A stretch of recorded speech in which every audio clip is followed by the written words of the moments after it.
I was tidying up my room when a call came through. Oh, my big sister! She lives with Mom, so I've not seen her in a year. Blair! It's been a hot minute. How have you been? Hi, Kiernan. Well, not so good. Mom left. Oh no! What happened? Then Blair told me it's due to Mom's debts. She had run away from the loan sharks and left my sister behind. That's awful! So I told her to come to Portland and live with us. She agreed to come, but then I realized that Blair staying here wasn't really down to me. Oh well, it's not like I could leave her in danger, right? So later over dinner, I told my family about Blair's current situation. Oh, how terrible! Yes, Blair must come and stay. Yay! Their kindness didn't surprise me as my stepmom and stepsis, Chrissy, have been lovely to me ever since I moved in. You know what's even cooler? Christy is a rising teen pop star, but she's so sweet. We've grown super close, and she even told me all about her secret boyfriend, Damien. They'd been together long before Chrissy became famous, and had since kept their relationship out of the public eye. This is so exciting! I haven't seen Blair since our parents split. This guest bedroom is going to be hers, and we're living under one roof again. Blair's basically my alter ego. She's pretty, outgoing, and popular, while I'm more of a homebody. Come to think of it, I see a lot of Blair and Chrissy. They're both so extroverted and confident. They'll get along just great. But to everyone's surprise, Blair showed up looking completely different. Wow, it seems like living with Mom, a party animal, had clearly influenced Blair. Hello, Blair. I'm Stacy, and this is my daughter, Chrissy. Welcome to Portland. You must be tired from your trip. Let me take your bag. Sure. Huh? Doesn't it seem like everyone's excited about Blair's arrival, all except for Blair? Maybe she's just tired. I showed Blair her room and helped her unpack. Oh my god, they're unbearable. How can you stand living with them? They think they're so much better than everyone else. What? Blair had only spoken to them for 5 seconds. Why she disliked them so much already? Give them a chance, they're really lovely. Blair's probably just stressed out from all the mom stuff. Hopefully, with time, she'll see how great stepmom and Chrissy are. Only things didn't get any better. After class, both Chrissy and Blair came up to me. Hey, wanna hang out? I asked her first. Oh, then we can all go together. Sorry, Chrissy. It's just that we haven't seen each other in ages, and there's a lot of catching up to do. Maybe we can go to Sephora tomorrow to check out that new Anastasia palette you like. Sure, have fun. Then Chrissy left. I'm sure she really wants us all to hang out. Oh, please. She thinks just 'cause she's popular, she can always get her own way. She's mid. Okay, maybe it's best not to mention either of my sisters to one another to avoid World War III. Things went on like that for a while. I took turns to hang out with Blair and Chrissy. Once, when Blair was chilling in my room, I noticed her smiling at her phone. Seemed like our homegirl had finally found something fun to enjoy around here. I excitedly asked her what she was watching. Look, isn't he cute? He goes to our school also. Wait, no, it can't be. That's Damien, Chrissy's secret boyfriend. If Blair learns that the girl she hates is her crush's girlfriend, all hell will break loose. I think I'll ask him out. Really? He's so popular, he must have hundreds of girls wrapped around his finger already. Besides, what if he's not into you? You'll only be rejected and get hurt. What do you mean? Am I not pretty enough? Oh, I see. You think that a popular guy like him is only suitable for your famous, fabulous other sister, Chrissy, don't you? No, that's not what I mean. You're gorgeous. In fact, out of his league. You deserve a guy who has time just for you. So why bother competing for attention from someone like him? Okay, thanks. But he's my type. I'll ask for his number Monday morning. Oh no, I just accidentally encouraged Blair to ask out Chrissy's boyfriend. I can't reveal that Chrissy and Damien are secretly together, but I can't let Blair steal someone else's boyfriend either. What a mess. I tossed and turned all night. Then when I woke up, I decided I'd just have to make Blair stop liking Damien. I don't condone catfishing, but right now it's the only way. Hey there, Blair, right? It's Damien here from math class. What you doing? A few seconds later, Blair replied, Oh my god, I was just thinking about getting your number. Looks like the first steps of my plan are working. I texted Blair as Damien regularly. I made sure he was a man of 1,000 red flags. But for some puzzling reason, Blair seemed smitten with him. I gave him a seriously challengeable temperament. He could throw a tantrum one moment and become sweet the next. Then I photoshopped Damien's selfie into a photo of a messy bedroom, then sent it to Blair. Surely she couldn't abide by a narcissistic, messy guy like him. I'm so sorry, Damien, but I have to save my family. Huh? What? She sent back a picture of her room being messier than ever. She's always the clean freak around here. I had to see with my own eyes. Hey, may I borrow your hair curler? And what's with your room? So what if it's a bit untidy? Neat people are total psychos. Okay, it's time to get personal. Blair's biggest pet peeve was being commented on her look. So when she sent Damien a selfie, I didn't hold back. Babe, can't you dress more ladylike? And you really should cover up that awful tattoo. Voila! That's how you wake up the beast inside this fierce girl. However, the next day, Blair showed up with a completely new look. Worse still, she walked straight over to Damien. I had to fake having an emergency to prevent a disaster from happening. Afterward, I texted Blair.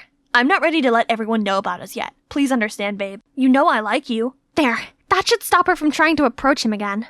Even so, during lunch, Blair wouldn't stop blabbering about Damien and showing me his texts. Isn't he quite rude? You don't normally let guys tell you what to do. He's not. He's just opinionated. I'm into that. No, he's horrible. I don't understand why you like him. He's sweet. You just don't know him like I do. Our love is complicated, but that's what makes it special.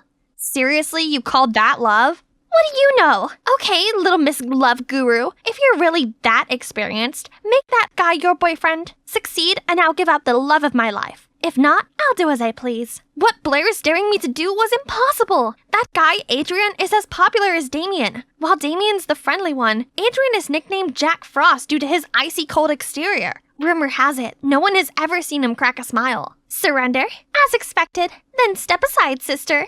Not knowing what else to do, I agreed to the bet. This is for Blair, for Chrissy, for Dad's happiness. Hi, Adrian, right? Are you free tonight? Or whenever.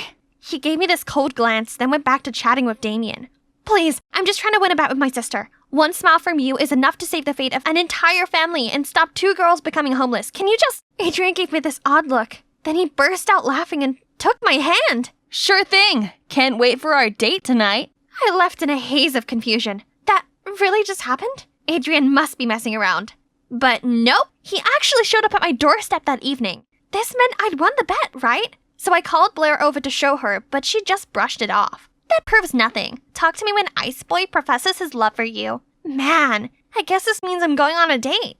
The tension in here was palpable, so I decided to break the awkward silence. Hey, where are we going? I mean, this isn't actually a real date, is it? It's definitely real. You insisted. I must have looked so dazed that he continued. Don't worry, I'm not messing with you. Anyway, I think you'll like where I'm taking you. I used to think he was incapable of smiling, but turns out he looks even cuter when he does. A drive-through cinema? Wow! I'd seen these in old movies, but I had no idea it still existed. So, what's the deal with your sister Chrissy? You mentioned a bet? You know that Chrissy is my sister? Of course, it's not exactly hidden. Besides, I'm friends with Chrissy's boyfriend. So, you know? Yep, there's no secrets between me and Damien. And don't worry, I have his back. So, can you answer my question now? I like this different side to Adrian. So before I could stop myself, I told him how the bet wasn't with Chrissy, but with my other sister, Blair. And I was catfishing Blair as Damien to protect my family, but it's barely working. Whoa, that's intense. Secrets make things complicated. Life sure would be easier if we could just be ourselves. So, why did you decide to go on a date with me? Don't you think it's weird? No, not really. Beats how girls normally ask me out. I arrived home feeling on cloud 9, but then I walked past Chrissy's room and saw her upset. I asked her what's going on. It's Damien. He wants us to go public, but I told him I'm not ready yet. I like having this part of me private, and I don't want Damien to be open to backlash and scrutiny. But he didn't understand and thought I was embarrassed of him. Oh, Chrissy, what a pain. Give him time, I'm sure he'll come around. But the school performance is in a few days. How am I supposed to take the stage in this state? I hated seeing Chrissy so downhearted like this, and I thought about Adrian and what he said during our date about honesty. I don't know much about the pressures of fame, but I do know that your feelings for Damien are real. I don't think love is something that you should hide. Honesty is the best policy. It might be hard at first, but you can get through it together. Now, come to my case, I should also follow my own advice and put an end to my catfishing before it gets out of hand. I tried hard to think of the best way to break this to Blair while we were walking to school the next day. After much hesitation, I pulled her aside before entering school for a talk. Only, before I could get to the main part, Damien walked past and oddly, Blair didn't do so much as to blink. Seeing my confusion, she said, "Yesterday he ignored all of my messages. You're right, I deserve someone better. Anyway, what did you want to tell me?" "Oh, my date with Adrian was amazing. It all happened because of you, so thanks. And sorry about Damien. It's okay." That's strange. Did my smitten sister really just give up that easily? But anyway, at least it's all over now. And I don't even have to come clean anymore. The day of Chrissy's performance arrived. Me, Adrian, and Damien had backstage access.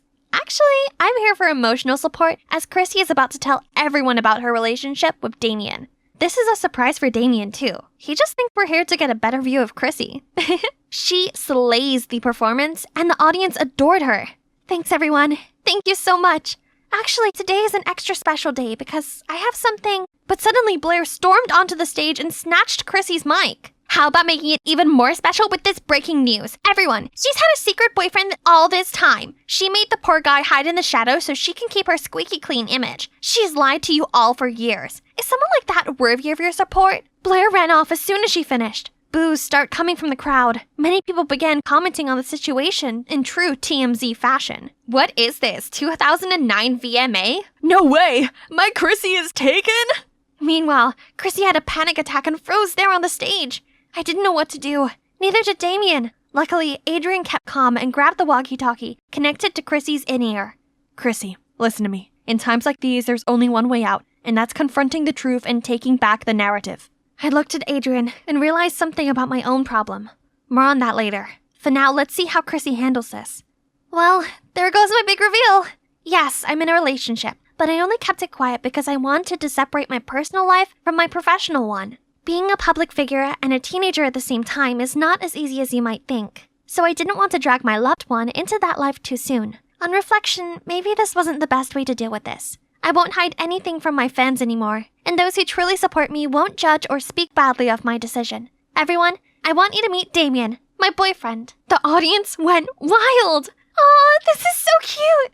But I still had one more problem to deal with. Blair! I looked everywhere and finally found her hiding under the bleachers. Blair, it's just me. Please come out.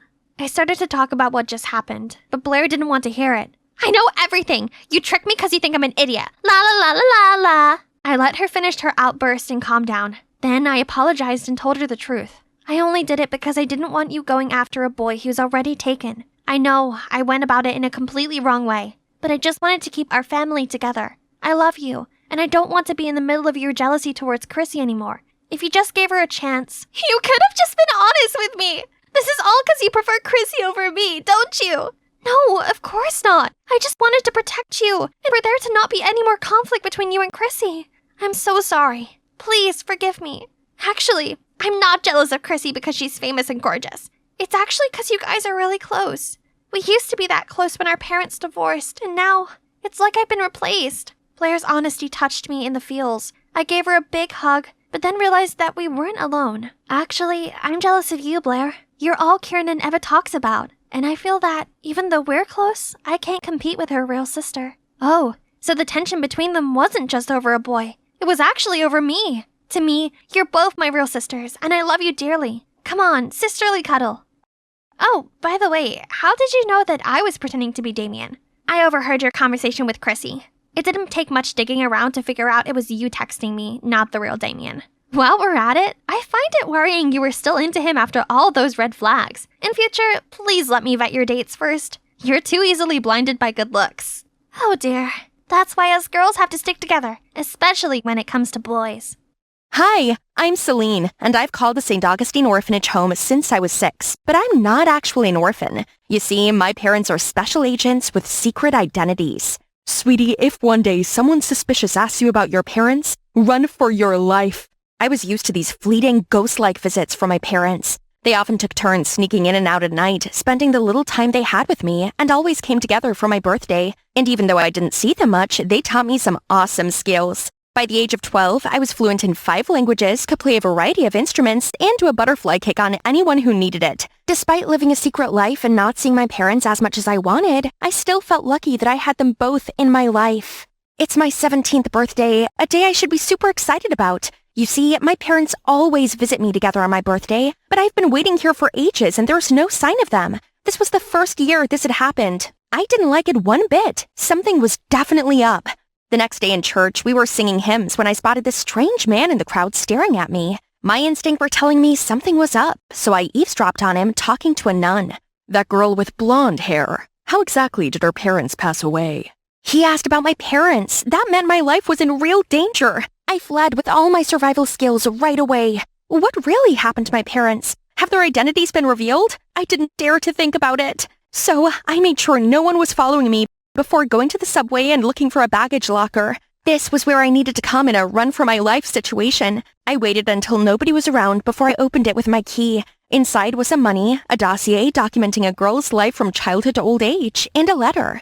Our darling Celine, we're very sorry that you didn't have the normal childhood you deserved. Please don't ever doubt that we cherish and love you with all of our hearts. If you're reading this, it means our identities have been compromised. We've included the documents for your new identity. Stay strong. We will reunite soon. You're a loving mom and dad. XO.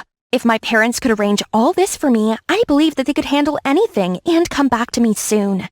So here I am, under my new identity, Diane. Australia, here I come. My parents left me just enough money to start a new life here, pay for rent, and tuition fees. How perfectly ordinary. Diane's parents were researchers way in the Arctic. She's from a basic family and attended normal public schools, then worked as an office accountant, did not marry or have children. Everything was boringly safe. The thing is, if I was going to be someone else, then I should at least be someone fun. So I didn't start school. Instead, I created and adopted the identity of 20-year-old Harper and started my first money-making idea, marriage on demand.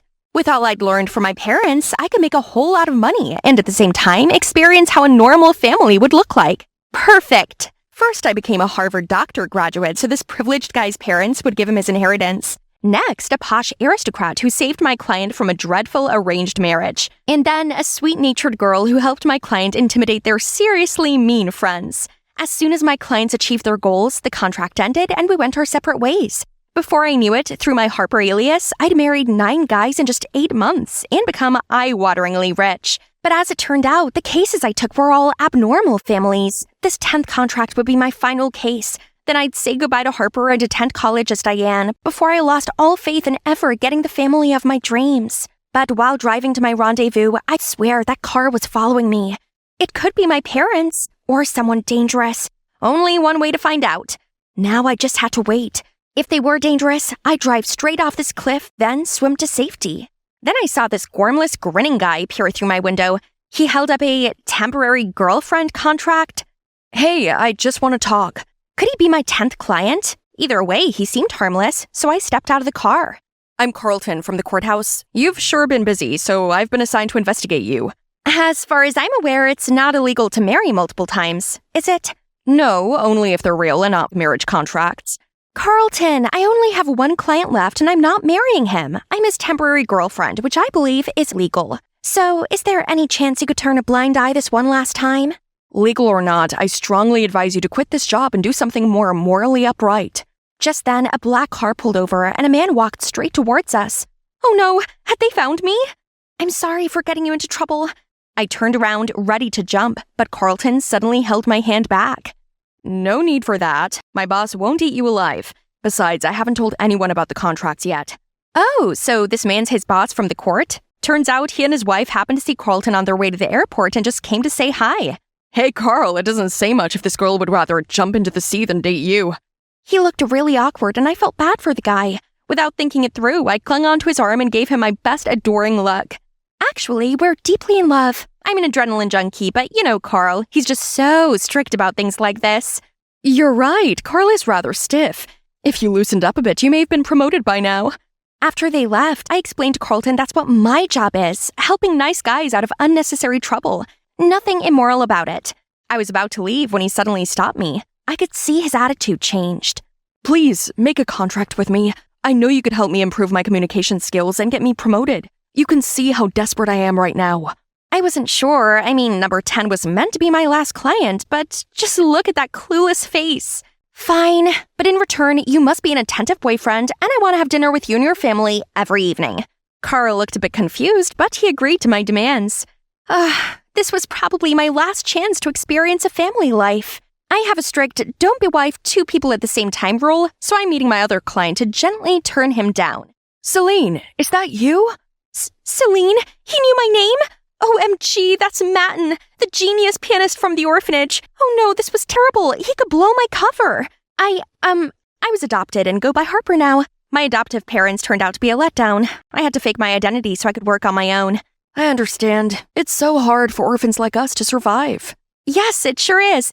Look, Matten, things got pretty difficult for me, so I had to take another job in a hurry. I can't do 2 jobs at once. I'm sorry I have to cancel our contract. Yeah, about that. I already publicly announced I have a girlfriend just a second ago.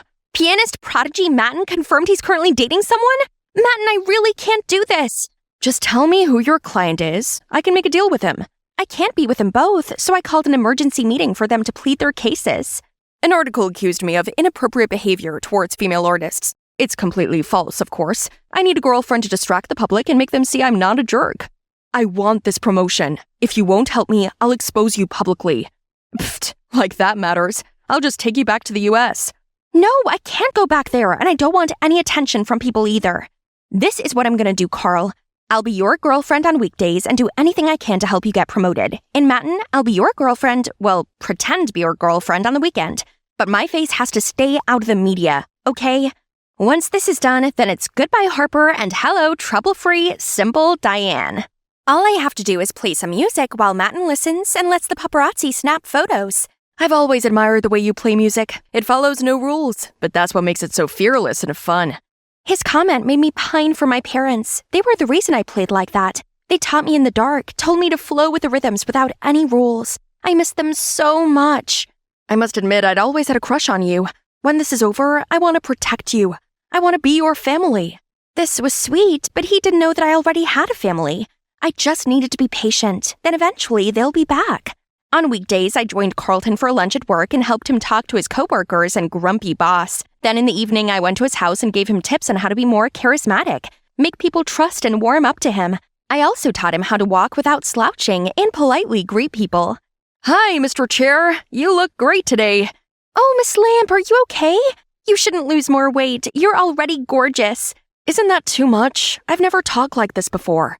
You're doing great. Carlton followed all my advice. He might be a bit clumsy, but in a cute, endearing way. Still, what I anticipated most was joining his family for dinner. I'd never experienced the cozy and warm atmosphere of a family dinner before. Who knew Carl was such a great cook? And so sweet.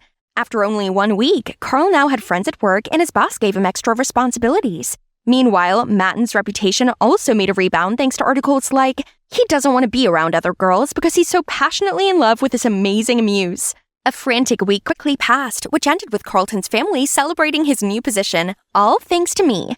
I was so moved I almost cried, but noticed Carlton seemed off. Maybe he was bummed out as he knew this was the end of our contract. After dinner, we went for a stroll around the garden. Then he blurted out, "Who are you really?"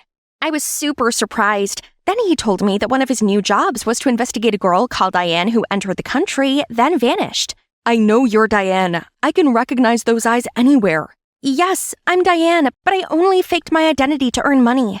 I know you're lying again. It's fine, you've helped me, so I'll help you too. I faked some info to close the case. Thank you, Carl. This means a lot. I knew how important the laws were to him, but he still broke them. For me. I actually quit my job. What do you mean? What about your promotion? You've tried so hard for that. It's okay. I realized I didn't like it so much anyway.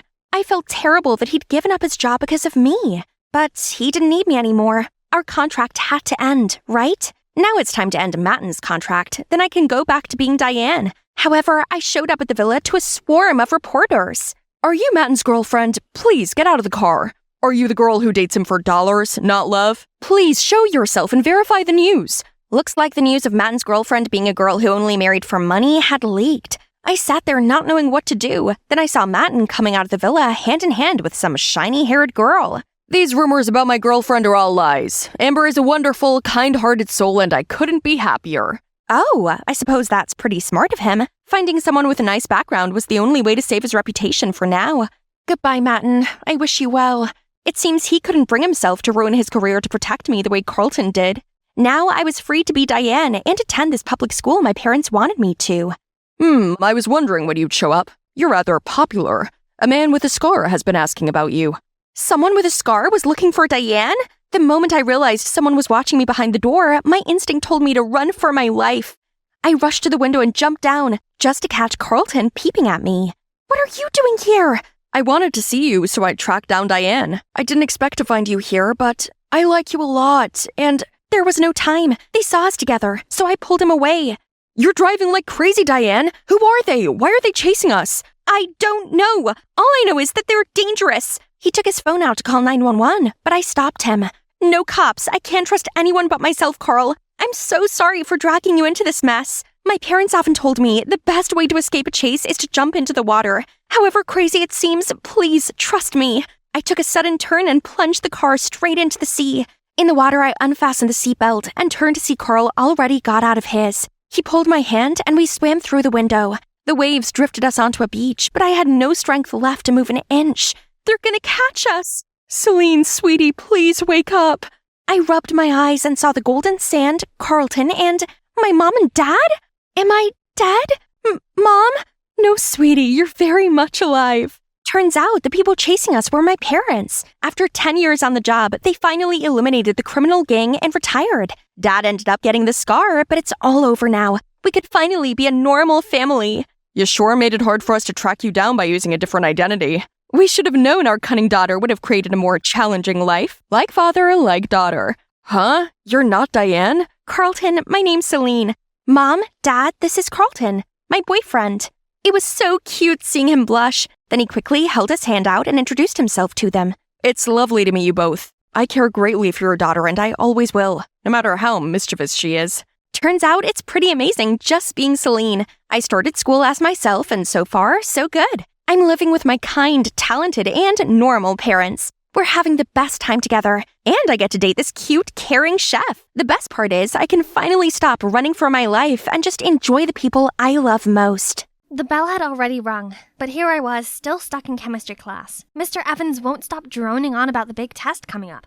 Abigail, you do know what a bond is, right? That's easy. My dad goes on about them all the time. U.S. Treasuries, Japan bonds. They are financial bonds. We're talking about chemical bonds, for Christ's sake. Close enough. Don't you think I deserve a grade increase? Enough. Go and meet your homeroom now. This is unacceptable.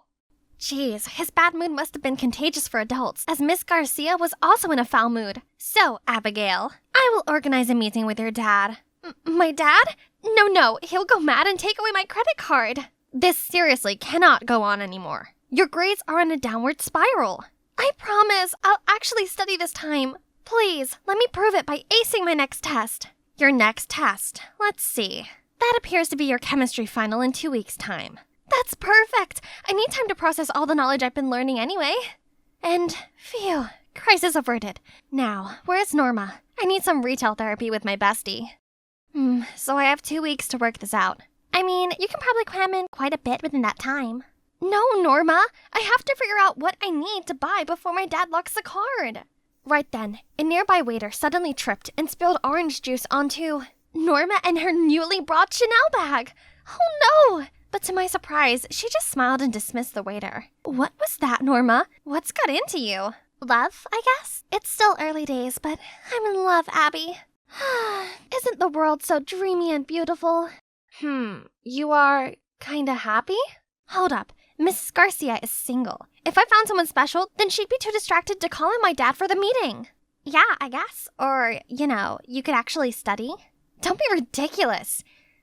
Mr. Evans is single too. 2 birds, 1 stone. So the next morning, I joined Mr. Evans' chemistry club to spy on him. Wanna hear a joke? What do you think 0 says to 8? Nice belt!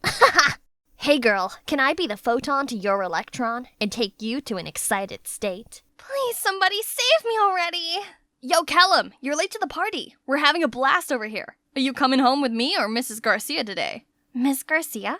Hi, Hank. My mom's staying late at school today, so... This Callum guy is Miss Garcia's son? I sure came to the right place. Mr. Evans then gave some boring lecture about states of matter. After drawing a whole maze of weird symbols and stuff on the board, he asked if anyone had any questions. Here comes my chance. Oh, good. Curiosity is the gateway to knowledge. Go ahead, Abigail. I was wondering if you like tea or coffee? Oh, and also, are you more of a dog or cat person? Can you please pay attention to the lesson? Callum, as a top student, I think you can help her. Of course you will, Mr. Evans. Poor guy, he's totally oblivious that he's been chosen for my master plan. Who made him Miss Garcia's son in the first place? So, Callum, right? Your mom's actually my homeroom teacher. Yeah, I got that figured out long ago. Wait, what? You already knew about me? How can I not?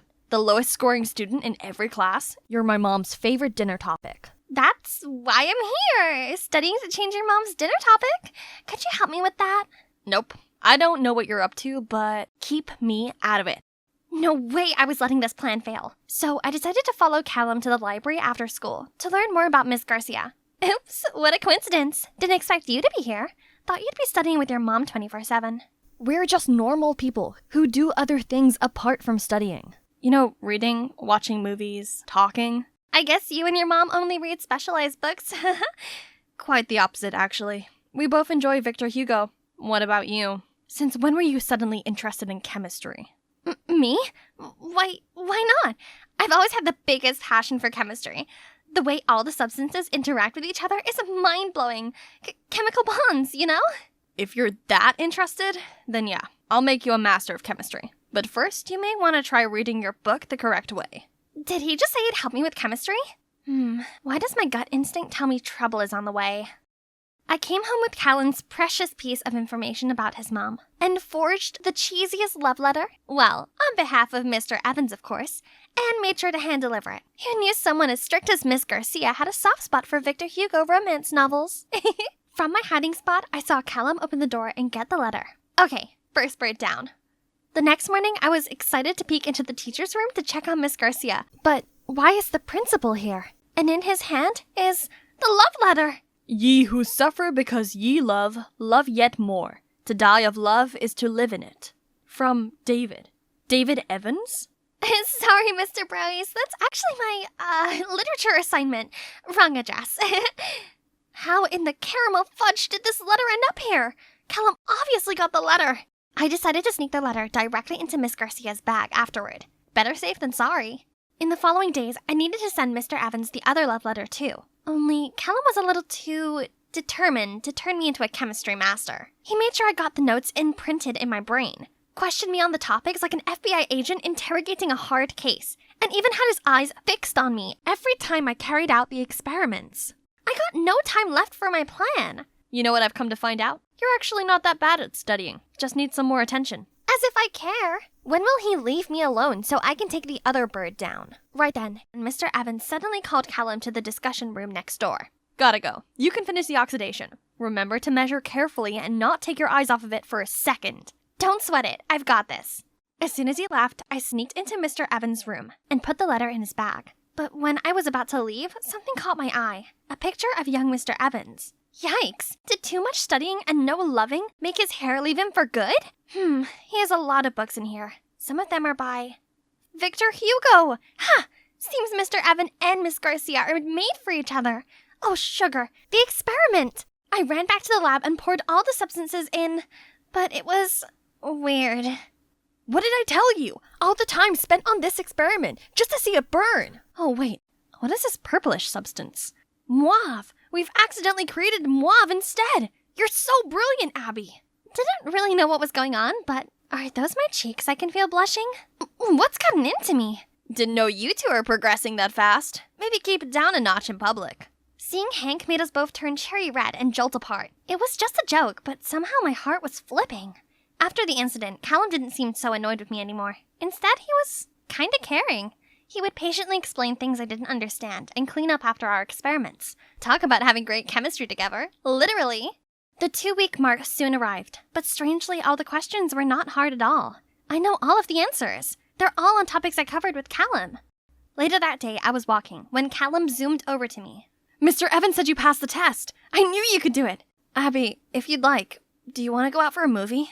Abby, shocking news! I just saw Mr. Evans and Miss Garcia holding hands in the school garden. Things are progressing! Norma and I both turned into excited dolphins when Callum's happy expression fell.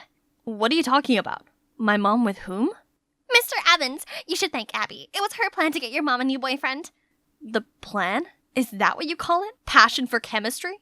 So what? It worked, didn't it? This isn't gonna happen. No way. What's your problem? Why don't you want your mom to be happy? Talk about selfish. Callum couldn't answer and huffed off. He's been ignoring me ever since. And me? I decided to find a new lab partner. Well, if Hank would quit getting in the way. Why did he always poke his nose in? I gave Hank a dirty look, but he just pushed Callum toward me. You two are welcome. Ugh, what gives? Callum couldn't even meet my eye. I felt kinda bad for Callum. I guess no one wants to see their parent dating their chemistry teacher, right? Why bother anyway?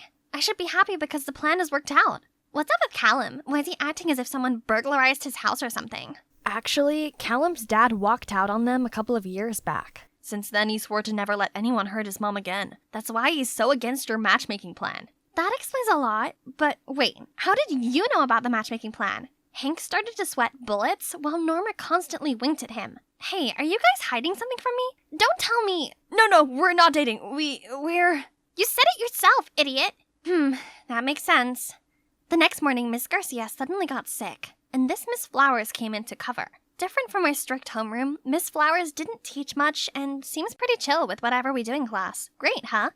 Yeah, it would be if she didn't keep on flirting with Mr. Evans. Mr. Evans didn't look comfortable with Miss Flowers at all. She was obviously trying so hard to win him over. Poor Miss Garcia. She looked so happy with Mr. Evans before. My master plan can't have been for nothing. I gotta do something. So I handcrafted a reminder love letter on behalf of Miss Garcia again. That was sure to make Mr. Evans' heart give off butterfly flutters.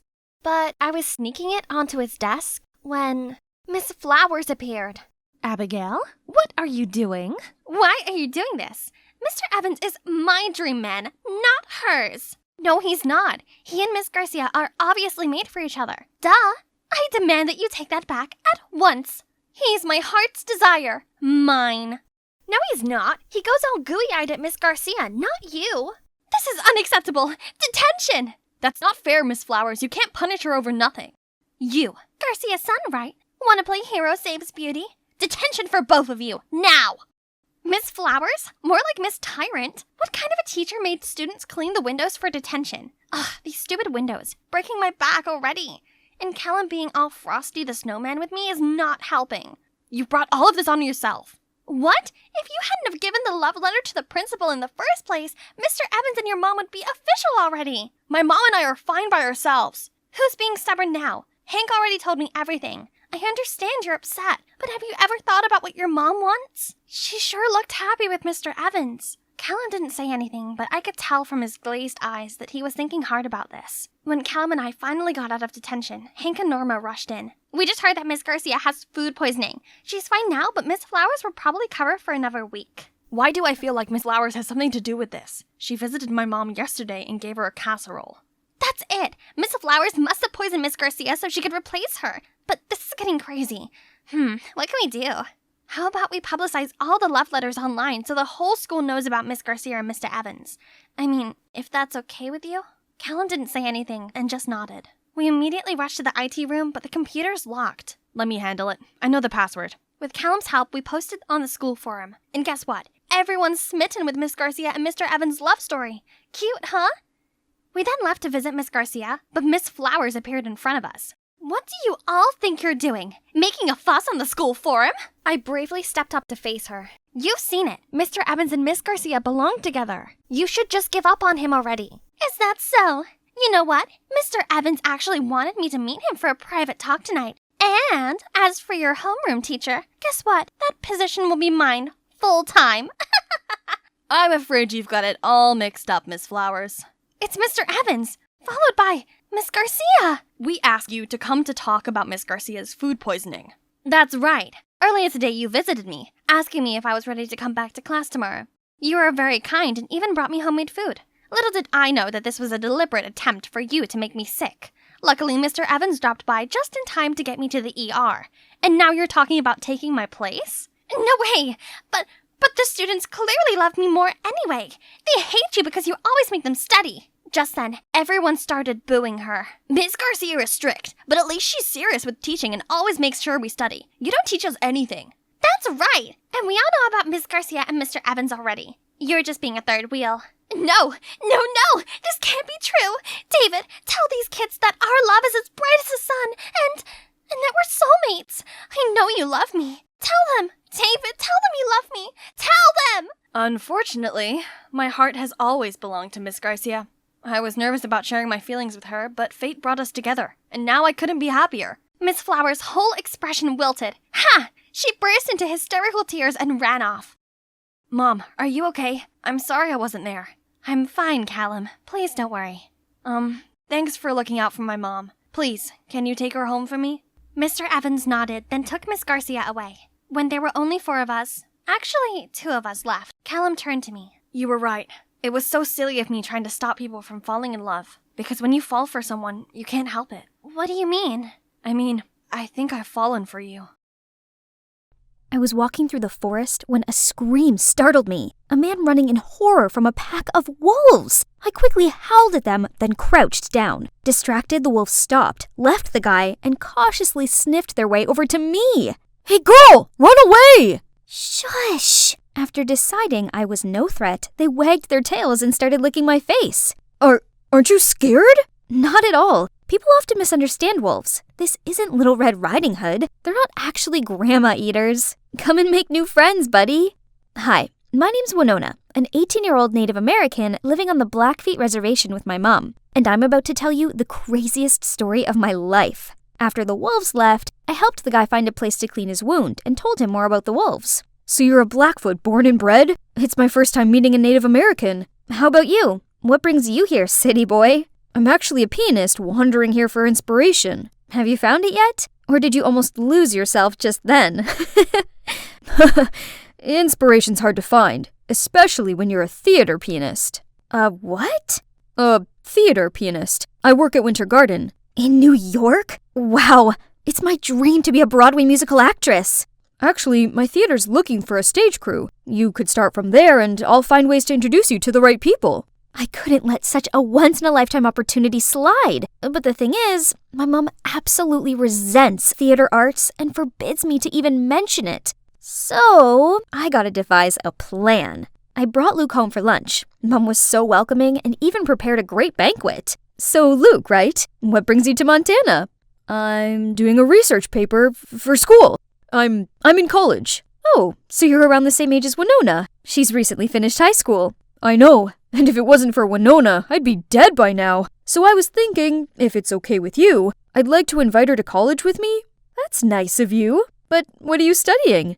Hotel management. Mom, I thought I could give it a try too. But honey, you said you wanted to take a gap year. I just didn't want to try college alone. But now I've met Luke, it'll be different. Mrs. Ryder, I promise I'll take good care of her. Mom smiled, then nodded. Yes! Mission accomplished! Oh man, look at how crazy the streets of New York are. Thankfully, Luke arranged a small place just a few blocks away from the theater for me. And the following day, he landed me a staff member job to get me used to the theater scene first. It's not easy, especially working for a grumpy director with a zillion demands. Hey, you! Yes, you cleaning lady! Out of the way! But just being here this close to the stage is incredible, right? One day, on set for Mr. Killorn's new play, he started yelling and throwing papers everywhere. Curious, I picked up the script and saw a line written in Blackfoot. Ketzikakumen? I love you? Mr. Killorn suddenly noticed me. Oops, I must have said it too loud. How did you learn to speak Blackfoot? My mom taught me. Oh, I live in the Blackfeet Reservation. Interesting. You know what? You're cast for the leading role in this play. Go and meet Jade, the coach here at the theater studio. She'll instruct you further. I froze on the spot and couldn't believe what had just happened until Luke appeared, bowed to the director, and pulled me out of there. Am I finally living my dream now? Here it is, the studio from the business card. Huh? Are they shooing a coyote? This stupid guy was waving his umbrella at the snarling animal. I tried to tell everyone to back up, but no one heard my tiny voice until the guy next to me suddenly spoke up. Everyone, back up!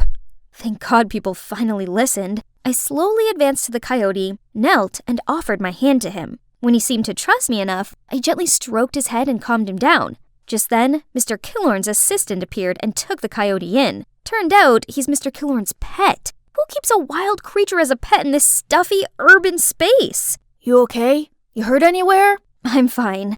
Poor little coyote looked terrified. You know a lot about animals, don't you? I grew up with them, yeah. In Blackfoot mythology, coyotes are guardian spirits. Well, you sure were a guardian spirit right then. I was still so touched by his words, but then Luke suddenly appeared. Winona, I just heard about what happened. You okay? What are you doing here? The guy, who was friendly just a second ago, now seemed cautious and just walked away while Luke glared at him. I'm fine. You should stay away from him. Luke doesn't seem to like that guy. Something weird is going on between these two. I went and met Jade, our coach. She told me about the role and introduced me to Nathan, my actor partner, which happened to be the guy I just met. I couldn't help but grin and offered my hand to Nathan, but he just ignored me and turned to the script. Hello? Am I just a stranger danger now? We then tried the opening act, but since it was my first time being on a turntable, I took the wrong step and fell over. Nathan! I was blushing when he suddenly glanced at Luke and dropped me, almost kissing the floor. Right then, a girl barged in. Is everything ready for my set? You're late again, Stella. And actually, you and Winona are both gonna practice and we'll see who's right for the role. Winona who? As if this nobody can stroll in and try to steal my role. How snobby. She's lucky this nobody doesn't want to make a scene on her first day. During the break, I questioned Luke more on Stella. Stella is super talented. She's marvelous at dancing, singing, and acting. No surprise though, because she's been training since she was little. That's exactly why we should just give her the role already. A waste of time dealing with amateurs. That was so rude. So much for ever thinking he was friendly. In the following weeks, I finally got a better grasp of my character. The female lead was a gentle, down-to-earth Blackfoot woman. Easy peasy. I just need to pretend to be my mum. Only, my on-scene love interest Nathan was making things difficult. On stage, he refused to make eye contact with me, but he didn't have this trouble when he was up there with Stella. Every day I had lunch with Luke while Nathan and Stella were giggling in another corner, acting as if they were the most powerful couple here. Are they really in love? Oh, Winona, please. Why should you care? After lunch, I ignored Stella's glaring eyes and focused on being Nathan's lover on stage. What kind of singing is that? Give me a break already. That's enough, Stella. Actually, I just informed Mr. Killorn over lunch that Winona's getting the role. Ha! Very funny. No, it's not a joke. Look at your performance recently, Stella. It's rather disappointing. Winona, keep up the good work. Stella looked like she'd had the blood sucked out of her. I excitedly beamed at Luke, but strangely he looked concerned and ran after Stella. Does he have feelings for her? See that? Why hasn't he just confessed his feelings for Stella already and stopped this unrequited love tragedy? Isn't it because you and Stella are together? And that's also why you're so half-hearted whenever you're on set with me? It's not like that. I just couldn't control myself every time our eyes met. What did he mean by that? Congrats anyways. I always knew you deserved this role. He's right. I'd really worked super hard for this. I'm so close to achieving my dream now. The next day, I rushed into the first official rehearsal and acted my heart out in front of Mr. Killorn and the whole crew. I was dancing away to Luke's sentimental track when the door slammed open. It was Mom! I can't believe you lied to me and came here to do these foolish antics! Oh no. Mr. Killorn turned pale while Jade gasped upon seeing Mum. I tried to tell Mum to let me finish the scene, but... Fine, be this way. Until you come to your senses, you're not my daughter anymore. Mum then stormed out of there. Mr. Killorn told everyone to take a break and also left. I stormed over to Luke and asked if he told my mum the truth. But right when he was stammering, Mr. Killorn came between us. I didn't know you had to lie to your mum to get here. Yeah, sadly. She knows about my acting dream, but she has always been so negative about it. Is that so? Well, you're doing a great job. Continue practicing for the play. And maybe take me to your mum sometime and I'll try and explain this to her. Encouraged by the director's feedback, the next day I confidently acted my part. Yet Jade seemed dissatisfied and criticized my movements, saying they were too rigid. Winona, I'm giving the role to Stella. You need more training. What? I'm not some toy you can throw back and forth. Was it all just a show to get me and her to pit against each other? What was that about? Why the change? You're not qualified. Go back to your mother. What has this to do with my mother? I didn't know what was going on, but I was sure of one thing. I needed to prove myself, so I stayed at the studio practicing, swinging and swaying my soul away under the studio light until I accidentally sprained my ankle. Right then, Nathan came out and helped me up. Why are you still here? I saw you stay, so I thought I'd stick around for a little longer. As he spoke, he gently pressed an ice bag on my ankle. I felt the butterflies flapping in my stomach, but suddenly remembered his attitude before and pushed him away. Ready to stand up, just to fall into his embrace again. You must think I'm so hot and cold, but I just didn't want Luke to misunderstand anything. What do you mean? We're just friends. And what's up with you and Luke? Then he told me how he and Stella were the best of friends back at acting school until Luke appeared. Luke was instantly attracted to Stella and asked Nathan to set them up. Nathan, of course, happily agreed. However, the next day, Stella suddenly expressed her feelings for Nathan right in front of Luke. Luke didn't take it too well and thought I was messing with him. He's resented me ever since. So, you and Stella are just friends? We are. Stella might appear childish, but she's good-natured. She's dealing with a lot inside. I've just been watching over her. But right now, she's gonna have to learn to stand on her own since I think I've met my guardian spirit. His guardian spirit? We were so close, I swear we were almost kissing. But I quickly pulled away, saying I gotta go practice. The final rehearsal is my only chance to get my role back now. I showed up just as a substitute today, but when everybody was ready to rehearse, the only person missing was Stella. No one seemed able to contact her, and the director was growing impatient. Jade had no other choice but to push me onto the stage. Luke didn't seem too happy with this replacement, and suddenly played the piano much faster than expected. Flustered, I took a deep breath and let myself float naturally to his rhythm. During the intermission, I asked Luke what that was about. "Drop it, Winona. I already knew. You got in here all thanks to your director dad, yet you fooled me with your little story. It's you who forced Stella away from her chosen role." "Who's my dad? Mr. Killorn?" Right then I was called for the next act. Still puzzled by what Luke said, I couldn't focus on my part with Nathan. Suddenly I heard Nathan scream my name and leapt to push me to the side. I fell on the floor and saw the massive chandelier land on Nathan. Everybody rushed to check on us, and among the crowd came, "Mom?" We were all waiting for the doctor to check on Nathan when Luke suddenly spoke out. "I'm sorry for what I said, but Jade told me Mr. Killorn is your dad, and you guys forced Stella to drop her role." Mr. Killorn and I both gave Mom astounded eyes. "Winona's my daughter?" "That's right, Andrew. But don't worry. As soon as Nathan's recovered, I'll bring Winona back home and will not bother you and Jade again." No, you've got it all wrong. Why didn't you tell me about our daughter?" "Jade said if I told you, she would harm Winona." "Wait, does this have anything to do with the accident? 'Cause right before the act, I saw Jade talking to a crew member who set up the stage for Nathan and Winona. I'll get this looked into at once." "So, this play about Andrew and a Blackfoot woman falling in love, is it about you and Mom?" Mr. Killorn didn't reply, but looked at Mom tenderly, and she burst out crying. Right then, the doctor came out, saying we could visit Nathan. Luke quickly pulled me aside, leaving the adults there. "How are you feeling? Any discomfort?" "You're not mad at me anymore?" "Yeah, sorry for being a jerk." "It's alright, dude. Go find Stella before she leaves. She said she was sick of being thrown around. She's taking a leave to reassess a few things."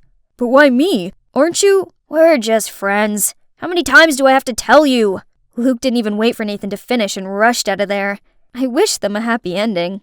And it's indeed happy endings all round. Not only for Luke and Stella, who are now officially an item, but also for Mom and Mr. Killorn. Or should I say Dad? Our family has finally reunited. On the other hand, Jade vanished as soon as her schemes were out in the open. Turns out, all of this was because she'd been in love with my dad for years. So back when Mom was dating Dad, she told her lies about him to get her to leave. Furious that both Mom and I were back, she decided to make us go for good. Dad helped me get a spot in the theater academy in New York, but he misses Mom lots, so always makes excuses to bring me and Nathan back to Montana. "You guys need more inspiration, right? New York's just all hustle and bustle. So, how about we move the studio back here?" "Nathan, what do you think?" "I don't know, but wherever you are, that's where I'll be." Blue sky, white clouds, golden sand. Such a perfect day for sunbathing on this luxury Hawaiian beach, while being served by Kirby, my archenemy. That brat used to tease me all the time about my old clothes and messy hair. Little did she know, I was secretly a millionaire. Earth to Clarine. Castle building all day won't fill your stomach. Finish your shift and go home. Well, Mary, who doesn't want to get rich? Sadly, some of us can only dream about it. If you want to be Cinderella, then go find yourself a prince. Just not Danny. He's just as poor as us. Do not underestimate my Danny. My precious heart fell for him for a reason. It's just that he doesn't seem to realize that we're destined for each other yet. But Mary was right. My dinner won't cook itself. Let's see what we can afford for tonight. My dad left us when I was 4, and since then, Mom worked her socks off to provide for us. So it was down to me to also work to save up for my law school dream. All of a sudden, groceries started raining down on me. Bottles tumbled off the shelves and broke into pieces right by my feet. Ah! Is it an earthquake? I stooped down and prayed until it stopped. Thankfully, no one was hurt, but geez, it sure left a freaking mess. Warren, the store owner, looked distraught. This place was all he had, so I helped him clean up and place anything undamaged back on the shelves. Before you leave, please take this as a token of my gratitude. I hope it brings you luck. A lottery ticket? I don't know how this game works. I'll show you. It's simple. Each ticket has a unique set of numbers. Just check the results on TV tonight and see if they match. Let me see. Your numbers are 15, 26, 14, 48, 07, 23. Hey, those are the lucky numbers that have been on my mind all day. I want that ticket. Kirby, stop poking your nose in my business, will you? Sorry, miss, that's the last ticket today, and I already gave it to Clarine. Then I'll buy it. Here's your $2. Give it to me. You wish. I didn't really care about this ticket, but there's no way I was going to let her get what she wanted. And surely she wouldn't leave me alone. How about $10? That's a fortune to the likes of you. No thanks. I'd rather win millions instead and make you my maid. Look, you'll never get anything from me, be it this ticket or Danny. Just give up. Fine! Let me skip this stupid ticket, but Danny, never! Why are we always bickering, you ask? Well, we're both competing for the heart of Danny. Tennis extraordinaire and brooding Adonis.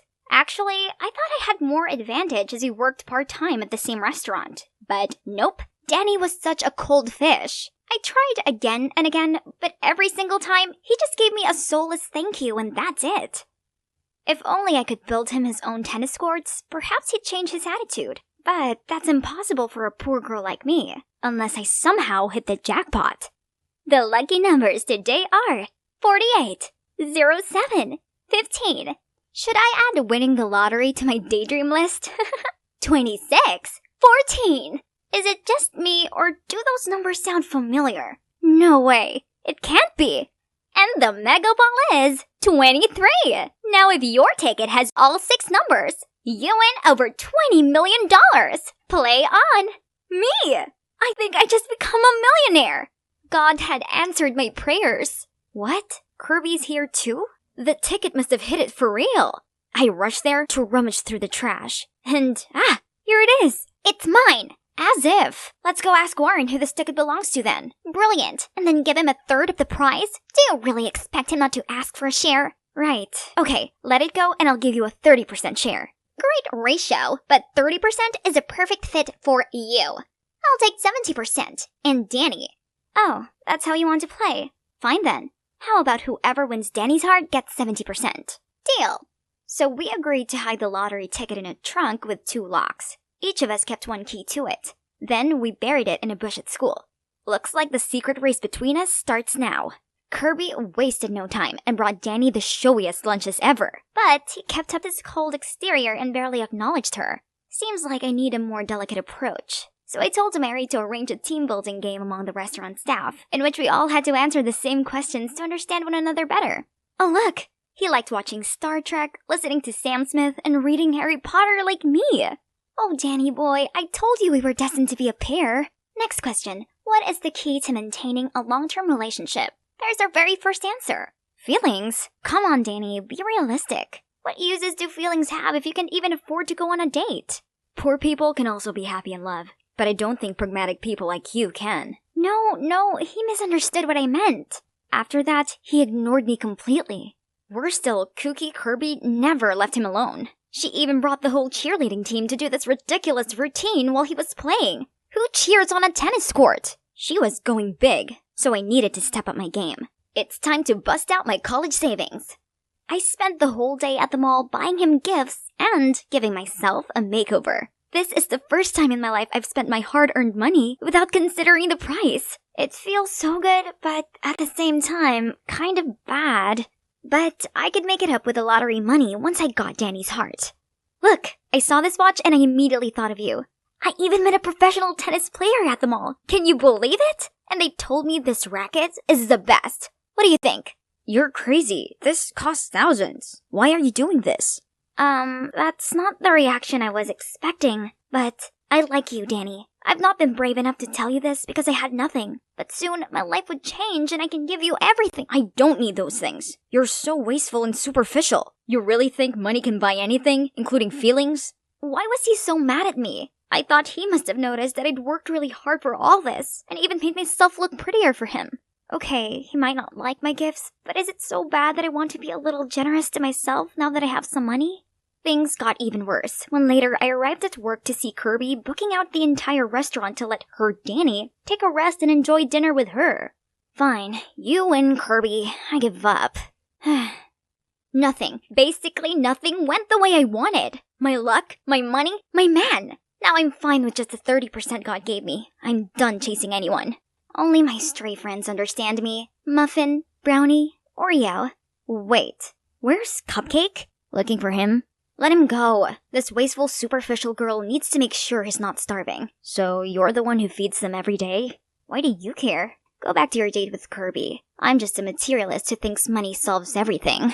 I'm sorry for how I acted earlier. It's just that, at home, I'm surrounded by people who are all about money. So I hate that way of life. Why are you talking like you come from money or something? Yeah, kinda. My parents are the presidents of Sunland Corp. What? The biggest furniture corporation in the city? Unbelievable! So why are you working part-time at a restaurant? I want to earn my own money. An independent life suits me much better. You're so silly. Why struggle if you don't have to?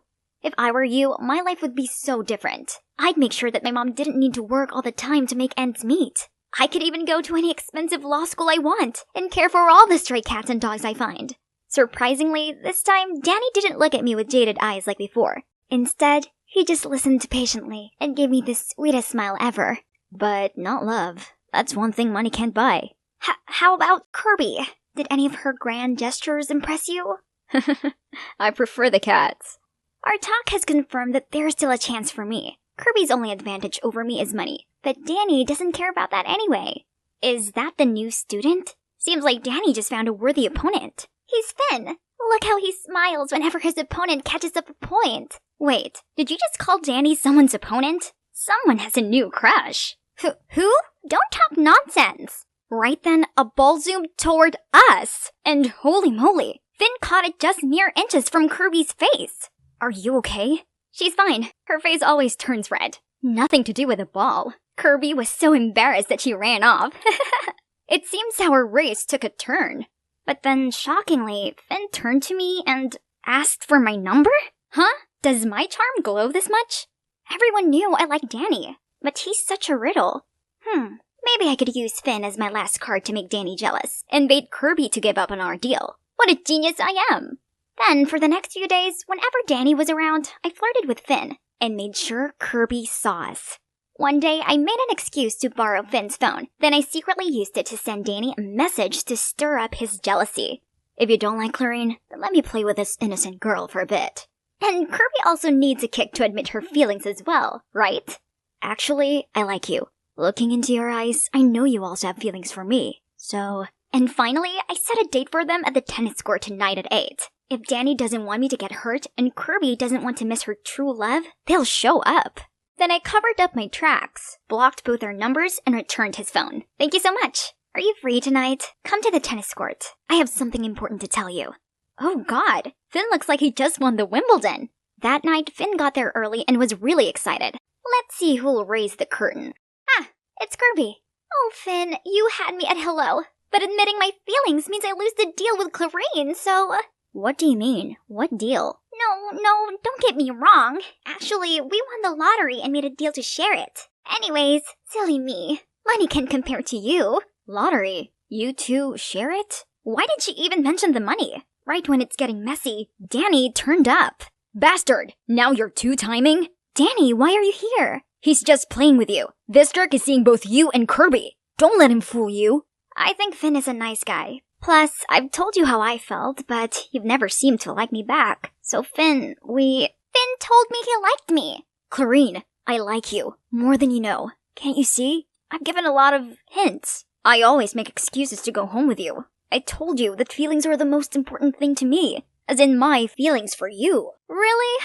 Idiot. How am I supposed to pick up those hints? So this daydreamer wasn't just imagining things? Turns out my plan actually did succeed. Kirby, it's true. I do like you. But I thought you were out of my league, so I just wanted to ask Clarine for help. Oh, how nice. Kirby, with a huge grin, then admitted I won. Then she dragged Finn away. I guess my biggest win is successfully pairing up two couples. The next morning, Kirby and I opened the trunk to get the ticket. when to our utter shock, Finn swooped in and snatched it away. While we were still processing what was going on, he ran off with our millions. But then a shadow sent him tumbling to the ground. Danny? I saw him following you two and knew he was up to something shady. Then, Finn confessed that he transferred schools and approached me for the lottery ticket following his dad's order, who's none other than Warren. He knew it was a jackpot-winning ticket, so he set up a plan to steal it from me. I'm so sorry. My dad's a gambling addict, which left him heavily in debt, and only this ticket could save him. Oh, Finn, I believe he's not a bad person. This ticket was originally from Warren anyway, so we both agreed to give him a share to pay off his debt. Finn was moved and handed the ticket back to us. On learning this, Warren thanked us and offered to drive us to Tallahassee to claim our prize. He even carefully got me to double-check that my ticket was in my purse. But halfway there, the car suddenly broke down, so the four of us got out and gave it a push. But as we started pushing, Warren suddenly sped away, leaving all of us standing there in shock. Where's your purse, Clarine? I left it in the car. That greedy snake Warren did this on purpose to run away with the ticket. Now what to do? Walk back home or walk to Tallahassee? Calm down. Danny already has a backup plan. This is the real ticket. Enjoy the view for now. A taxi is coming to pick us up. Actually, the moment Warren offered to drive us all the way to Tallahassee, I sensed something sketchy. So I swapped the tickets. My dad's gone too far this time. He needs to stop gambling and work hard to pay off his debts instead. Finally, we got the cash prize. However, the four of us decided not to divide it anymore. Instead, we're building a shelter for stray animals together. Surprisingly, our project soon reached many philanthropists, and now our fund has been expanded across the US. Since then, Kirby is no longer obnoxious. Now she even wants to become a veterinarian. And me? I will continue to work my way into the law school of my dreams. My hard work has really paid off because they just sent me an acceptance letter. I might not be rich, but in all honesty, it doesn't matter, as I couldn't be happier. Hi, I'm Donna, an influencer extraordinaire and soon-to-be supermodel. My family are my biggest supporters. Look, there's my sister Charlotte. Even though my parents are busy running the family corporation, they buy me whatever I want. This includes this spectacular dress for the upcoming Elite Model Look contest. Girls, get ready. We're eating out tonight. Yay! Charlotte just helped Dad secure another business contract, so it's time to celebrate. At the restaurant, Mom, Dad, and Charlotte walked ahead while I showed my 329,587 followers around. My fans even commented that I should compete for Miss USA. Suddenly, someone bumped into me, causing me to drop my phone. Oh no! My live stream's ended, and it's all his fault! Idiot, you ruined my live stream. Now my fans will think I'm rude and unfollow me. Are you walking with your eyes closed? Sorry, I didn't mean to. Let me make it up for you. Donna the Fabulous? Okay, you've just got one more follower. What a jinx. He better stay out of my sight. But as soon as I reached our table, I saw his face again. Why is he here? Donna, this is Matthew, our new finance director. Oh, how important. But not as much as live streaming, right? Who does he think he is? Charlotte even laughed at his stupid joke. Speaking of which, Donna, you're going to study business from now on. Time to stop those modeling, live streaming things. What? But why? You've always supported my dreams before. But Dad just ignored me and chatted with Matthew. Dad was being so unreasonable. Everything was fine until that Matthew guy showed up. Charlotte comforted me and suggested we attend business classes for me while I prepared for the modeling contest. What a brilliant idea! Oh, I love my amazing quick-witted sister. I then put all of my focus into practicing for the contest. But Matthew kept on disturbing me with his nonsense. He even sent me a picture of wedding rings saying, "Are these okay? Think they'll match us?" I frantically called him to ask him what all the gibberish was about. Hasn't your dad told you yet? We're getting engaged and taking charge of the company together. What on earth is this guy saying? Since when was I expected to marry some guy I barely knew and take over a business I had no interest in? Dad should have some explanation for this. Upon arriving home, I confronted Dad, but he just sighed and said he was planning on telling me himself. But you can't just dictate my career and who I marry. Donna, I only want the best for you. But Dad, Donna didn't even attend her business classes and is still indulging in her nonsense fashion club. How can you expect her to handle the company? Oh no, why is she telling him that? Was she trying to help me? She's right, Dad. I have no interest in business at all. I can't. If that's the case, then you can start as vice president and get some hands-on experience. And you, Charlotte, you'll be done as personal assistant and support her. No! This is not how you want it to turn out. Dad used to love us both, but now he didn't even listen. Ugh, yes, Charlotte, my savior. She would surely know what to do. I can't believe it. I've tried so hard to prove myself, only to have everything given to a simple-minded fool like you. Simple-minded? That's what you really think of me? Well, I guess I just gotta take my new position to show her how simple-minded I am then. So the next morning, I dolled up and strutted to the company lobby under a different name, Miss Vice President. Ha! Look at those gawking eyes wishing they could escape from the boring suits. Matthew was there too, and was he laughing? Suddenly, my heel got tangled up in my dress and I tripped over. What a disaster! Matthew offered me his hand and asked if I was okay. Who needs his help? And all the silly chatters? Just wait and see. And by that, I mean now. Matthew introduced me to the company's core members and announced some new strategic goals for the company. ROI, margin, accounts. Geez, what kind of language is he speaking? After what seemed like an eternity, he asked if anyone wanted to add anything. Aha! I, of course, couldn't miss a chance to show my leadership. This office is seriously lacking some colors. Violet blinds would be a good start, and some motivational pictures really help boost productivity. Oh, you mean putting up motivational quotes? Oh, please no. Motivation comes from the all-time fashion greats. You know, Bella Hadid, Tyra Banks, Kendall Jenner. Everyone gawped at me, while Charlotte furiously signaled me to stop. Everyone here is so boring! Alright, I'll stop then. My first day was then followed by tedious meetings and schedules. Everyone was talking gibberish and making me sign a bunch of papers. But every cloud has a silver lining, and for a foodie like me, that's dinner meetings. These people really know how to enjoy life, don't they? But before I could even have my first bite, they all started asking me about proposal this and project that. Fortunately, Matthew was there to save the day. Honestly, he seems pretty good at his job, and he's quite attractive when focused. Oh yeah, work.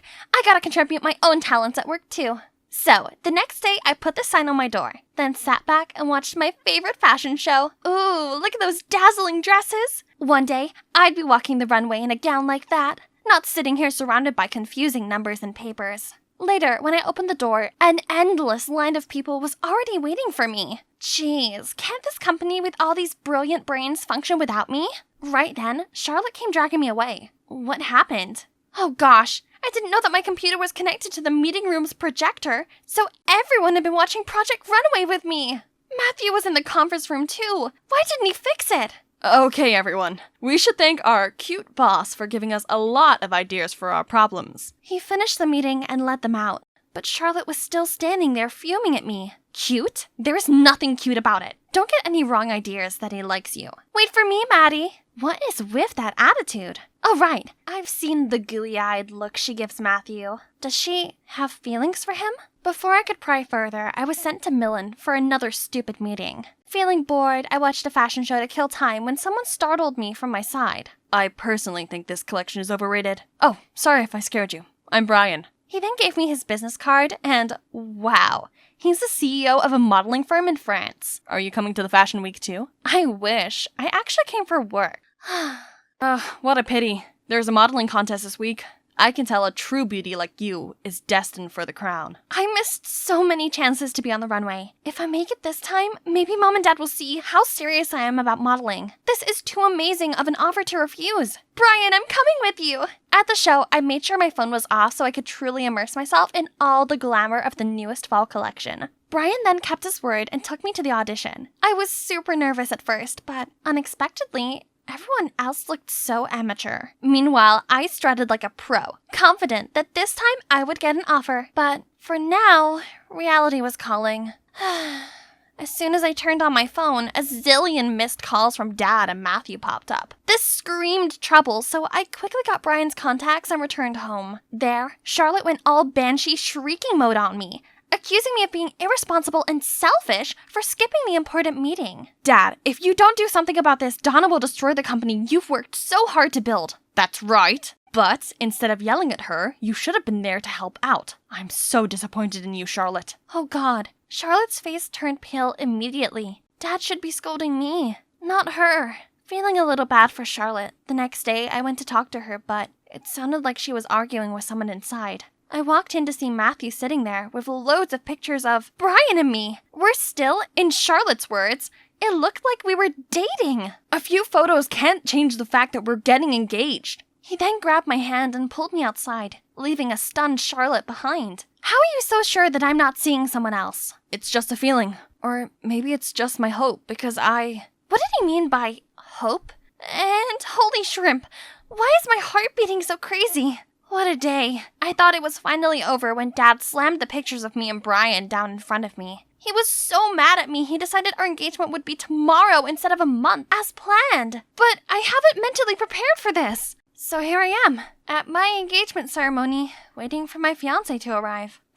Just kidding. Actually, Brian called me last minute to tell me the best news ever. A fashion brand had chosen me as their ambassador. I needed to fly over for some paperwork. Thanks to him, I successfully escaped the engagement and flew to Milan to meet up with him. Finally, I got to pursue my long-repressed dream in my favorite city and not pay heed to my dad's ridiculous orders. Yay! As I woke up the next morning, I eagerly reached for my phone to call Brian, but... Where was it? I looked at the nightstand, but my passport, my wallet, and all of my stuff had disappeared. I dashed to the reception asking for Brian's room, but they all shook their heads saying there was no one by that name staying there. Frantic, I used their computer and checked the website for his phone number, but it kept saying error. Then I looked up any information about the contest, but found zilch. How could he do this to me? I trusted him. Now I'm in a foreign country, all alone, and with no money. What am I gonna do? I can't just call Dad to come get me. And neither can I call Charlotte. There's only one person I could contact right now. So I called Matthew, and he flew over immediately. We were walking along the Navili Canal to get some dinner before heading back. I thought he would be furious right now because I ran away from our engagement, but he was just quiet the whole time.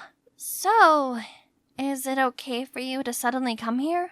I mean, work and stuff, you know? It's alright. You come first. Everything else comes after. That's sweet of him, but I needed to make sure he didn't get the wrong message. I called for your help, but that doesn't mean I want to get engaged. I'm not ready to commit. At first, I wanted this marriage to happen, but now I'm not so sure anymore. Oh my. Did me running away from the engagement upset him that much? As we stepped through the door, I saw Mom, Dad, and Charlotte waiting for us. Charlotte instantly bombarded me with her dolphin frequency yelling, saying how much they worried about me, how irresponsible and terrible I was. You should have won an Oscar for your acting, Charlotte. Unfortunately, your partner played you this time. Acting? And what partner? Turns out Charlotte was the one behind all of this. She hired Brian from the beginning to make me look bad in my parents' eyes. She also made sure my engagement with Matthew didn't go as planned. Everything played out just as she'd wanted, but she didn't think Brian's greed would get the best of him. He called Matthew saying he was holding me for ransom, and during the call, the idiot fraud accidentally brought up Charlotte. We were all too shook to even speak, when Charlotte burst out crying. You're right! It was me all along! She's never done anything useful, yet got everything meant for me! Mom, Dad, if you needed someone to take care of the company and marry Maddie, why her? Why not me? You haven't told them anything this whole time? I was still processing everything when my dad sighed and said, I was going to tell you both when the time felt right, but seeing you pitting against each other like this hurts me so much. Actually, Donna, we're not your biological parents. Turns out, Dad was my parents' private lawyer, and the company belonged to my real parents, not to Dad. But then, my parents got into a terrible accident, and during their last minutes, they gave the company, and me, over to him. They asked Dad to raise me properly and arrange for me to marry Matthew as a part of their deal with Matthew's parents. Growing up and seeing me so passionate about modeling, Dad was gonna let Charlotte run the company and let me live my life how I wanted to. But then Matthew and his family showed up and insisted we get engaged according to the deal. Dad had no choice but to respect them and carry out my parents' will. So, my current beloved mom and dad are not my actual family. We're still. My biological parents had both passed away. Donna, we hope you understand. Though we're not related, we have always loved you as our daughter. This is very hard for us too. I looked at Mom and Dad, the ones who had always loved and cared for me. Mom, Dad, just like you two, I'm sure my parents would want me to do what makes me happy. Though I am the lawful heiress of the company, I can only do harm to it. So I hope you understand, and let Charlotte take over it. She's a better suit than me. That's right. You cannot force someone into doing something they don't like. Neither can you force someone into love. Woohoo! No more boring office job. Instead, I've put all my energy into elite model look. And here I am today. You've got this, Donna. I confidently strutted down the runway with Mom, Dad, and Charlotte cheering from the audience. And when I finished my part, I joined my family and nervously waited for the MC to announce the chosen ones. Samantha Friske, Amelia Davis, and Donna Rossi! Yes! I've made it! I've been waiting for this day for so long! Suddenly, I spotted Matthew coming towards us. Congratulations, Donna. I knew you'd get it. Thank you for coming. I know love cannot be forced, nor should I rush it, but whenever you're ready, Donna, will you go out with me? How about now?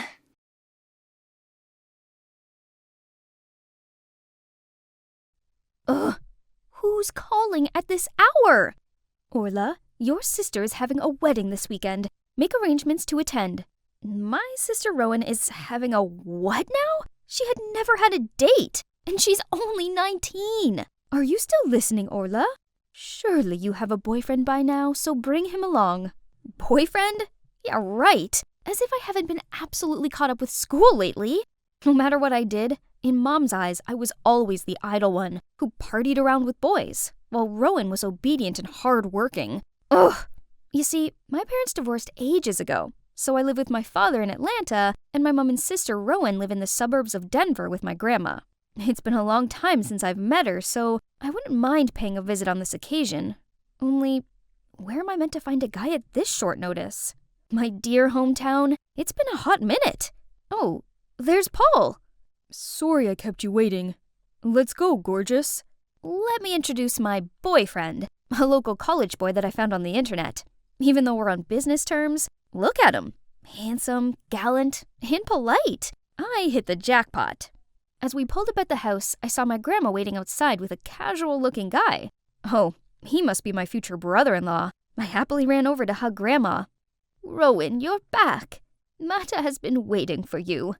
My, look at our match made in heaven. Is she confusing me with Rowan? I was about to correct her when suddenly the guy pulled me close and said, We are indeed a charming couple, aren't we, honey? Excuse me? Where is he putting his hand on? And is his eyesight just as bad as Grandma's to think I was Rowan? Just then, Rowan stepped forward, but strangely, she just smiled at us, then linked arms with Paul. And this is my boyfriend, Grandma. Do you think we look great together? What's wrong with everyone? Had I been zapped into some parallel universe or something? Suddenly, Rowan dragged me across the garden. Then she told me how Grandma had been diagnosed with Alzheimer's, which had progressed so quickly recently, meaning sometimes she forgets. Other times she remembers, muddling everyone and everything. Not wanting to upset or confuse her, my mom and sister decided to act according to Grandma's memories, including this wedding. And of course, that Mata guy is not my sister's real fiancé, just a close classmate. But now she's confusing the two of us. So the lead role in this wedding play is yours now. Grandma's memory was deteriorating. Yeah, that sucks. But was a fake wedding necessary? Also, the thought of pairing up with that rude Mata guy sickened me. No way! Listen to your sister, kid. Everyone is doing it for Grandma. Did he just call me kid? Okay, that's it. This guy needs to know his place. But before I could jump at him, both my parents appeared and started lecturing me. Ugh, whatever. I stood my ground. Faking a marriage is ridiculous. Happy now? Dad's little girl is acting spoiled again. Please, I raised her just fine. And you, if you'd taken care of your mother better, she wouldn't have been this way. Not again. They only see each other once every couple of years, but the bickering always followed almost instantly. What's going on? You two have never been at odds. What's wrong? At the sight of Grandma, Mom and Dad suddenly took a 180. A moment ago, they were screaming each other's heads off, but now they're being all smiley, lovey-dovey. How ridiculous. But did Grandma really not remember that my parents were divorced? Her condition seemed to be as bad as they said. This meant I had no choice but to go along with their plan to make her happy. However, I was no professional actor. Constantly improvising according to Grandma's memories was not easy, especially when I was stuck with the annoying Mata for a scene partner.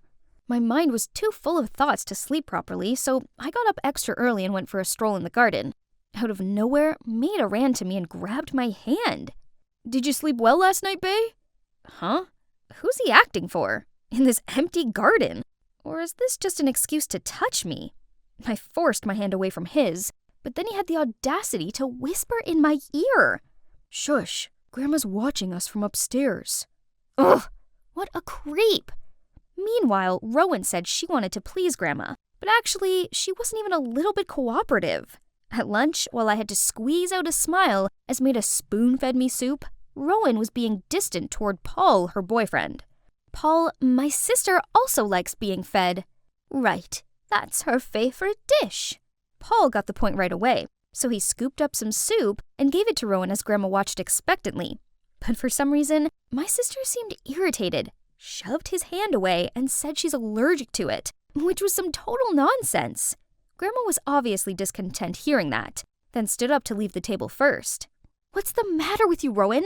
You didn't have to look so annoyed in front of Grandma. Why can't you just work with Paul?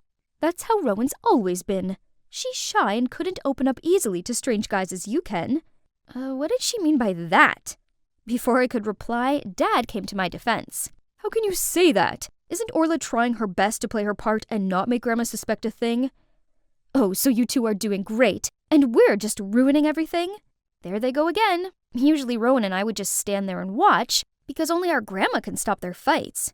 And this time was no exception. As soon as they saw Grandma, my parents immediately turned around and held each other's hands. Maida was just as quick when he grabbed my arm as well as Grandma's, and then invited us for a walk. Hey, who are you? Why are you being so friendly to us? Oh dear, it was only a few seconds ago and her memory of him had already vanished. I immediately said Maida and I went to the same college and he was visiting me. I thought that was it, but no. Speaking of college, she immediately asked why we were home when we should be at school. The whole family froze at her reaction. My parents carefully mentioned the wedding to see if she remembered anything. But she snapped. How can you talk about marriage when my 2 grandchildren are still of school age? Have you two lost your mind? So, the next morning, I had to go to the university with Rowan. But the cherry on top was riding this tiny pink bicycle together per Grandma's order. This was embarrassing, but how can we refuse? She only recalled the old memories. So I wandered around here all day waiting for Maida and Rowan to finish their classes. Suddenly I spotted Paul with some girls. Hey, what are you doing here? Oh, Orla, I'm just giving directions to these freshmen. Actually, I'm waiting to pick up your sister. Wow, Paul seems to have a real crush on Rowan.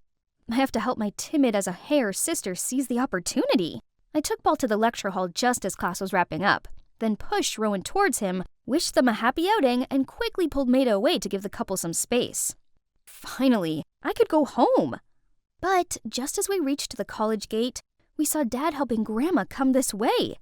Seeing my face turn pale, Dad immediately explained that Grandma thought today was my first day of college, so she insisted on coming to pick us up. Jeez, it was bad enough coming here on a tiny pink bike. I drew the line at my dad and Grandma picking me up.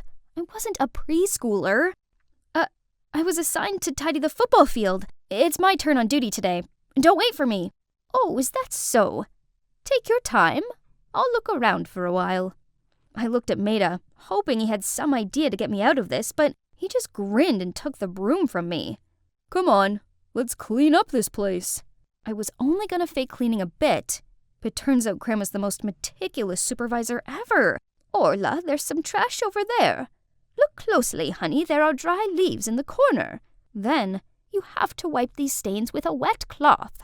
As soon as she went away, I lay on the field, panting with exhaustion. Aren't you tired?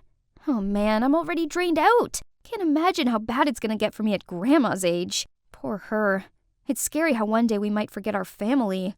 Birth, aging, sickness, death, these are things we can't change. Orla, but one thing we could do is cherishing every moment with our loved ones as these times are special. I was so wrong when initially I considered Maida as an impolite, annoying person. His deep thoughts made me feel comfortable enough to pour my heart out about my family. Why my parents divorced, why I didn't visit Grandma as much as I should have, and all the fights with my sister Rowan. We talked loads and it felt like we've known each other forever. That night I kept tossing and turning and couldn't stop thinking about how Maida diligently helped me clean up, about our conversation in the afternoon, and the way he helped me stand up. Oh, What's wrong with me? It's undeniable that this side of him is so attractive. But there's one problem. When we were leaving, he said to me, "See you tomorrow, Rowan." Yes, Rowan. How could he? Was it because all these acts in front of my grandma got him mixed up? Or is it because she's always on his mind? Never mind. It's none of my business.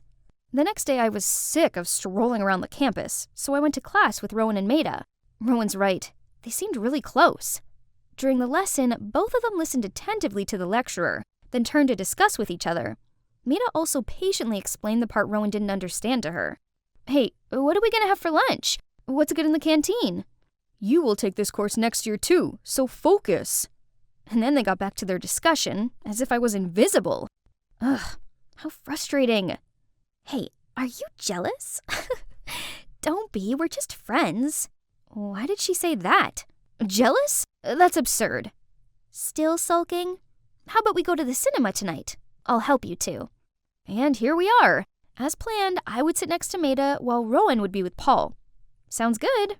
But when Rowan was about to settle next to Paul, Maida immediately took that seat.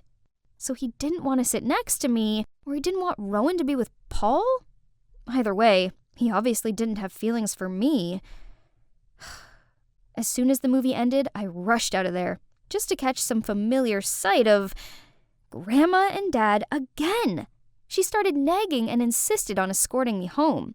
"Why are you still out here at this hour, Rowan? There was a lot to prepare for the wedding." Now the wedding's back on? Oh dear, you two. A groom-to-be shouldn't be playing around like this. Paul? Why don't you pair me with Maida like before, Grandma? After all, we were back to our former partners. I'm with Paul and Maida with Rowan. Well, it's just a fake wedding, so it doesn't matter who I was marrying to, right? But what was this uneasy feeling? And then, it's like Grandma had telepathy to hear my wish. Right before the ceremony started, her memory suddenly reset. "What are you doing sitting here? It's time! Get up there!" She dragged Maida to the altar and told the best man, Paul, to step aside. Oh, how cute. And everything after that was like a dream. I walked down the aisle. Maida gently looked at me and sincerely made the vow. His acting was flawless, while I was buzzing with nerves. Sensing this, he gently held my hands to calm me down. I do. The crowd burst into applause, and among them I spotted Grandma's joyful face. Despite the exciting moment, I didn't let myself forget another important mission, which was helping my big sister to get a boyfriend. So I threw the bouquet to Rowan and winked at Paul. But weirdly, she didn't seem happy about this. That evening, after all the guests left, I went to look for Maida. To be honest, I really wanted to know if he felt the same as me. Here he was, but why did he look so agitated? I was about to call him when out of the blue he bolted to punch Paul repeatedly. "You jerk, stay away from Rowan, got it?" What's going on? They're fighting because of Rowan? So Maida really was pretending at the ceremony? He liked Rowan, not me. Didn't you say you're just friends with Maida? What's all this? Friends don't get jealous when someone else is flirting with you. Orla, it's not what you think. Knew it. She thought she could fool me again? I turned around and was about to chase after Paul to check on him, but someone's hand grabbed mine. It was Maida. "Paul is not as kind as you think he is." Turned out the reason why Rowan was awkward around Paul was because he always tried to touch her. Not to mention girls on social media were calling him out for taking advantage of them and cheating on them. Both Maida and Rowan knew it all, but they tried to put up with it through the wedding. However, he kept crossing the line, so today Maida decided to teach him a lesson. "So how I acted at the movies that day and just now was to protect my friend, not because I'm jealous." I didn't know he did so much for my family. "Orla, how come you're here? Isn't it still the school year? And also, your parents are so weird. When did they make up with each other?" Oh, she called me by my name. She even questioned who Maida was. Her memory seems to be perfectly back. Thinking our grandma had recovered, Rowan quickly called our parents. We were over the moon thinking a miracle had happened.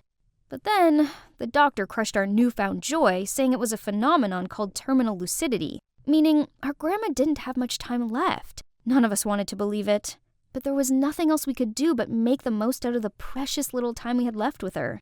I also decided to put college on hold to live with Grandma during her last days. Each morning, we would go for a walk together as I listened to her stories of the old days, and then share with her some of my fondest memories. Mom and Dad still bicker and then make up. Some things never change. But Rowan and I are getting along much better. Turns out we have more in common than we realized. And Maida, he still comes over to visit Grandma. Then one day, Maida was saying goodbye to me when Grandma suddenly shouted out loud, "Where do you think you're going? Still got loads to prepare. You think the wedding is a joke or something?" Wedding again? We froze and looked at each other till Grandma yelled at us a second time.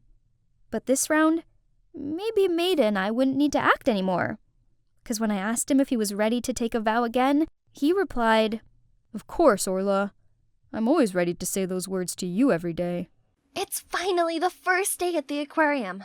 And to say I'm nervous is an understatement. Stay calm. You can do this.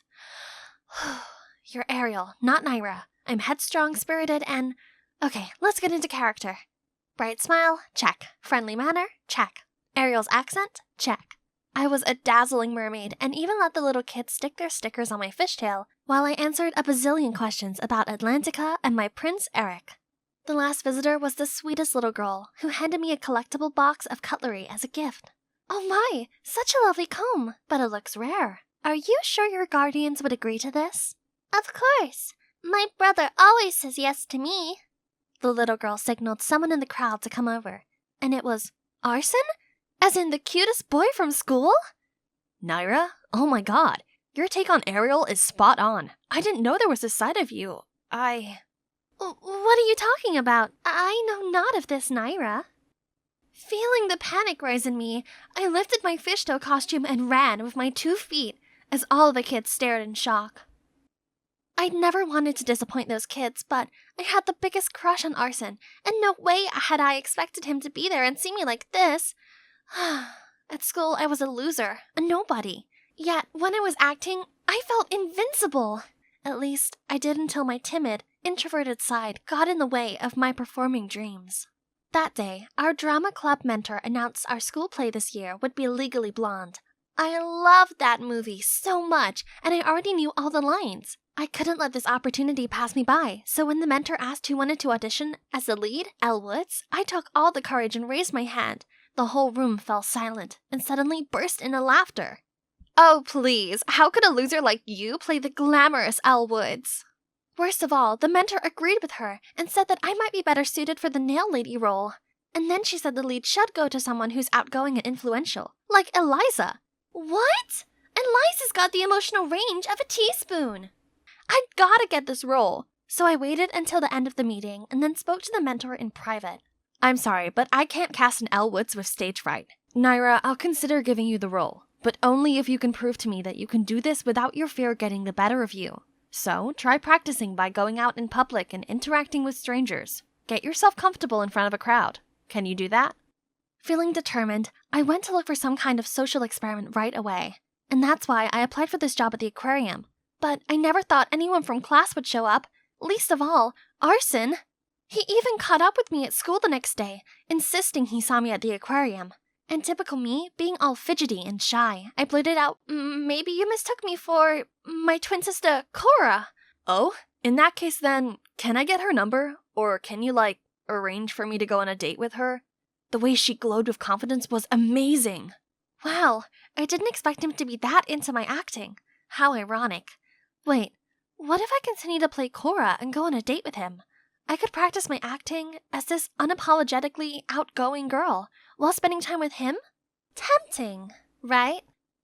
Okay, wait at the book cafe near school on Sunday, 3 p.m. I'll tell Cora about it. I'd been preparing for this date the whole week. After watching multiple tutorials on YouTube, I was finally able to put together this bold look. All that's left to do was to wear Cora's self-confidence to match it. So I did a Bella Hadid runway strut into the cafe, straight past the gawping onlookers and over to Arson's seat, and interrupted him from his reading. Hi, is that a Rick Riordan's book? Yeah, Heroes of Olympus. Are you a fan of Riordan too? Are you kidding me? I've read all of his works. Yes, Breaking the Ice, success. We connected over our shared love of fantasy novels and other nerdy things.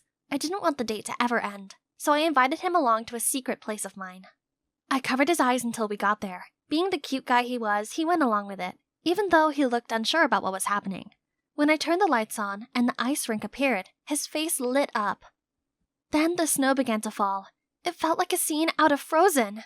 Then we went onto the ice and Arson fell straight onto his butt. Stop laughing. This is my first time, okay? Aw, embarrassed Arson was so cute. I helped him up, and it was the first time our hands touched. I led him around the rink and taught him some moves. When I looked at him, I saw him looking back at me with this big grin on his face. Then suddenly he pulled me in, and I fell right into his embrace. Our faces were so close, and I swore we were about to kiss. Ugh! Overcome with nerves, I pushed him away, and he lost his balance and fell flat on the ice. But he jumped up to his feet right away and skated after me. Oh, don't let me catch you, or else. Let's see you try.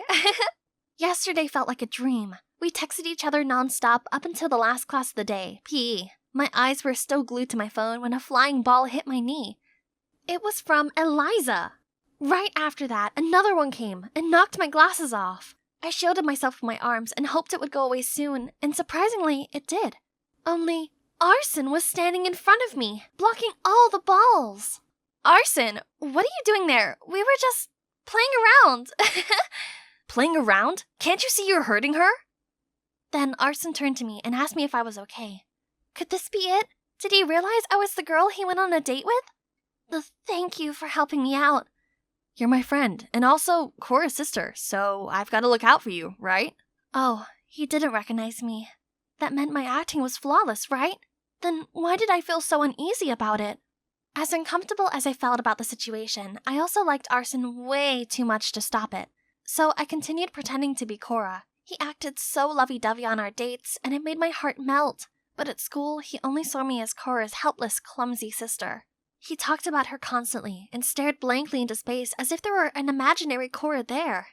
It started bugging me that Arson only liked the confident, fun, and spontaneous heroine I'd created, not coy Naira. I couldn't blame him though, if I didn't find myself lovable. Maybe that's why Mom left me and didn't bother to write or to call. I couldn't do this anymore. I couldn't feed Arson with false expectations of an unreal character. So I typed out a text to Arson telling him that Cora was on her way to study abroad for 3 years and that this relationship wouldn't work. Arson kept texting back, non-stop, and even came to my house to look for Cora and broke down in tears when I told him she'd already left. I felt so bad, but that was the only way for him to stop fantasizing about Cora. Over time, his pain would fade, right? From that day on, Arson always looked for me at school and consistently asked about her. This didn't go unnoticed by Eliza, who was clearly green with envy. Lunchtime came, and Eliza, along with her minions, suddenly approached me. Why so lonely? Has Arson abandoned you? I tried to ignore her and eat my lunch, but she wouldn't leave me alone. Fine then, I'll lend you a hand. Arson, hi! Did you know that Naira here is so obsessed with you? She even admits that she loves to follow you everywhere like a stalker. How creepy. Huh? What was this girl saying? Now people were staring at me, judging me for something that wasn't even true. I was done with being Naira, the loser. If only Cora's personality helped me stand up for myself. Shut up! Me and Arson are friends, so what? Why do you have to make stuff up about me? Is it 'cause you're jealous of me? What? Me? Jealous of you? You like Arson, don't you? I feel sorry for you, really. You're gonna pick on everyone he talks to? How pathetic. Just like that, people made disapproving comments at Eliza. She couldn't do anything other than run away in shame. While I suddenly received praise for standing up against the school's tyrant, people seemed to love this new side of me. So perhaps it was a good time to give myself a makeover. The next day at school, I started dressing up boldly and wearing contact lenses instead of nerdy glasses. My classmates seemed to like my new look. My drama club mentor changed her attitude towards me as well.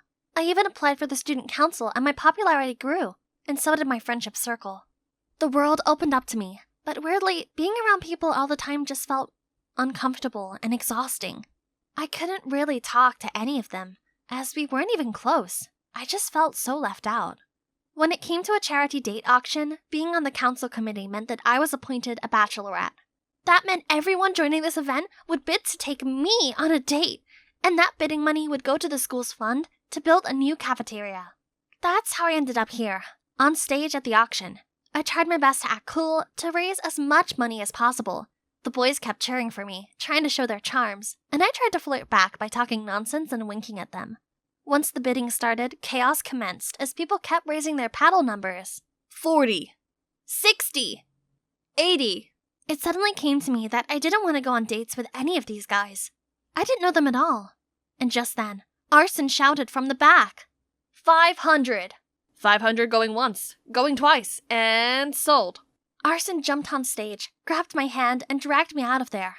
He led me to the garden, and then he started asking me tons of questions. What is it with you lately? It's as if you're someone else. No way. I'm just the same old Naira. Tell me the truth. Are you... Cora? You switched places with your sister to protect her, right? Oh, Cora, I've missed you so much. After all this time, he was still in love with Cora? Even now when I changed myself, he still didn't see me as Naira? Arson, I can't. And then I just ran out of there.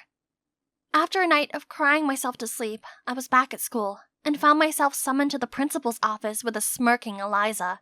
There she showed the principal a video recording of my conversation with Arson last night, which was proof that someone else had been replacing me at school. If this was true, I could be expelled. Oh no! Panic! I blurted out a lie that I had bipolar and that sometimes I switched to the other persona and acted up. The principal seemed confused, but then she insisted I go to the school therapist. I had no choice but to agree. And it was actually really good for me. Through talking to the therapist, I could finally open up about my past. Ever since I was a kid, I've always been super shy. I thought it was why my mom left me behind when she split from Dad and moved out. She hadn't even contacted me once. I know a childish nerd like me would never be the one who she could really talk to.